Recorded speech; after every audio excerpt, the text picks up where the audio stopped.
Olá, sou Paulo Eduardo, nós estamos chegando para mais um estudo aqui no canal Minuto Missionário, seja bem-vindo. Muito obrigado por já estar aí do outro lado, muito obrigado por me acompanhar em mais um dia. Nós estamos aqui desde 6 horas da manhã levando estudos bíblicos, como fazemos todas as manhãs. Esse tempo nosso devocional, nós estudamos juntos a Bíblia aqui, temos prazer de diariamente poder estar junto com você. Onde eu digo sempre, onde eu compartilho o meu estudo de manhã aqui, meu tempo devocional. Muito obrigado por estar aí, muito obrigado por fazer companhia todas as manhãs para mim, independente do horário que você esteja assistindo, né?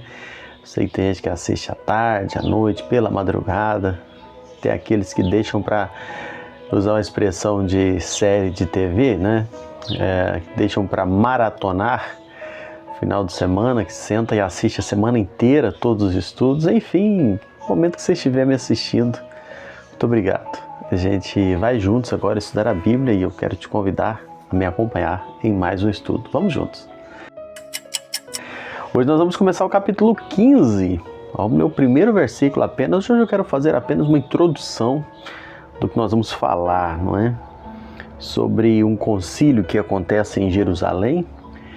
Nosso estudo de hoje, eu creio que de amanhã também, nós vamos estar fundamentando muito a nossa argumentação com a carta que Paulo escreve aos Gálatas, porque elas aconteceram na mesma época. O evento relatado em Atos 15, ele acontece no mesmo tempo que Paulo escreve a carta aos Gálatas.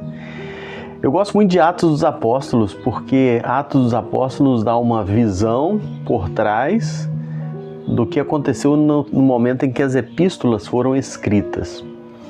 Desde que eu comecei a estudar a Bíblia, que eu descobri Atos dos Apóstolos, eu fiquei maravilhado por esta visão que Lucas traz para nós do que as cartas já relatavam. Então vamos ler apenas o primeiro versículo aqui, Atos 15. E alguns indivíduos que desceram da Judéia ensinavam aos irmãos: se não vos circuncidardes, segundo o costume de Moisés, não podeis ser salvos. Se nós estudamos aqui, nós vamos vendo que passos retumbantes já foram dados no sentido da igreja alcançar os gentios. Nós já estudamos nos capítulos anteriores, por intermédio da pregação do Evangelho, os gentios estavam sendo salvos. O primeiro passo em direção à conversão dos gentios, nós estudamos aqui, foi a questão de Cornélio, Quando Pedro visitou Cornélio, ali em Cesareia. Quando a igreja ouviu o relato de Pedro, capítulo 11, nós lemos, eles trocaram a murmuração pela adoração, entenderam e aceitaram. O segundo passo em direção aos gentios aconteceu quando aqueles crentes anônimos, eles pregaram aos gregos em Antioquia. Isso no capítulo 11, versículo 20, a igreja em Jerusalém depois envia Barnabé a essa terceira maior cidade do império, e ali muitos se convertem. Este evento da graça de Deus alegrou muito todos ali. O terceiro passo em direção à conversão dos gentios acontece na ocasião da primeira viagem missionária, que nós estudamos há poucos dias aqui, aonde Paulo e Barnabé realizam essa viagem, visitando os gentios, pregando, capítulo 13, versículo 46, em cada cidade.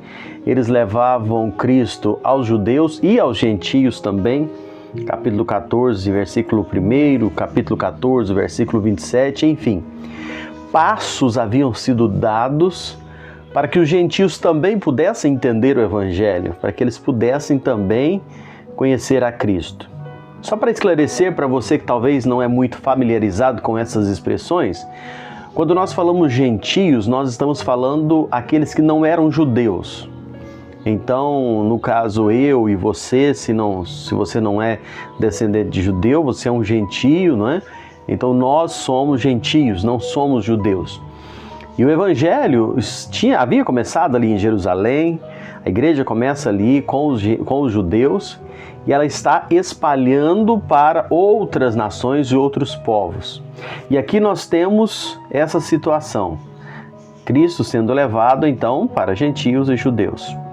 John Stott, ele é bem categórico quando ele afirma: a missão entre os gentios estava ganhando ímpeto, as conversões dos gentios que antes pareciam gotas, agora estavam se transformando rapidamente em correntezas. O evangelho espalhava rapidamente entre os gentios.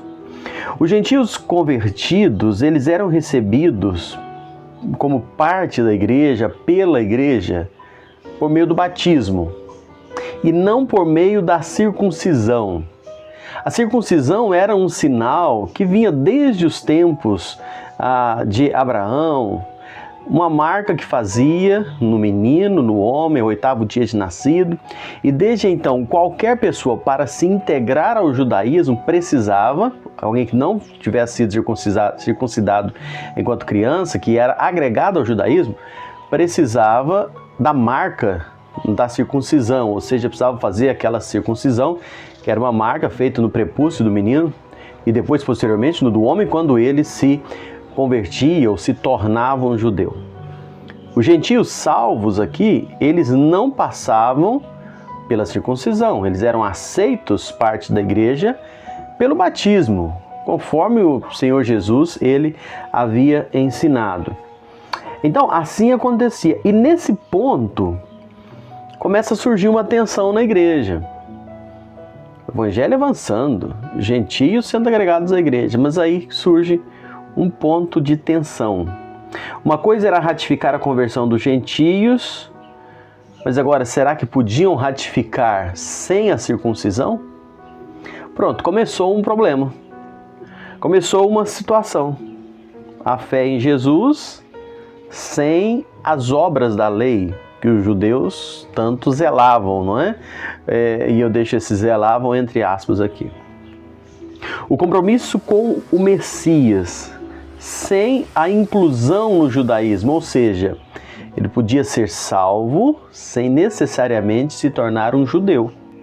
Será que esse ponto estava tão claro na mente daqueles judeus de Jerusalém e outros ali mais conservadores? Será que eles tinham essa visão tão clara assim? Boa nova do Evangelho para todo mundo? Será que o Evangelho iria espalhar? Ou ele precisaria seguir como eu posso dizer, uma extensão da seita do judaísmo, da seita judaica? Essa foi a grande questão que surge nesse momento. E essa resposta é encontrada no capítulo 15 de Atos, que nós poderíamos dizer que o capítulo 15 é um capítulo essencial para o cristianismo. O capítulo 15 de Atos é como que um divisor de águas na história da igreja. E você vai entender isso aqui comigo durante esses dias que estivermos estudando o capítulo 15.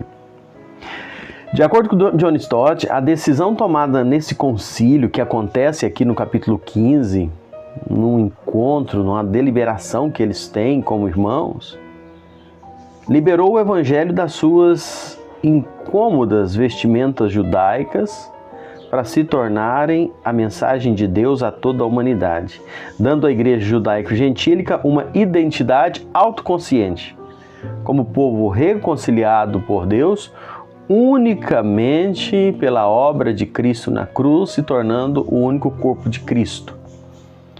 E o capítulo 15 trata muito isso.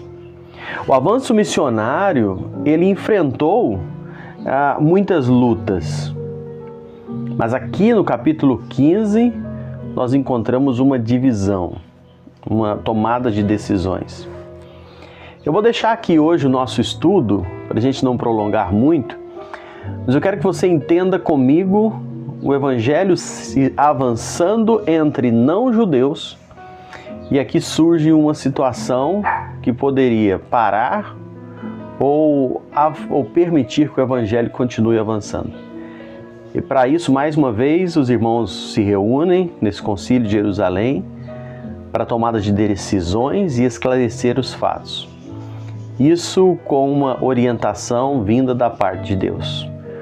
Por vezes o Evangelho enfrenta estas circunstâncias, por vezes o Evangelho enfrenta momentos em que surgem questões e decisões precisam ser tomadas.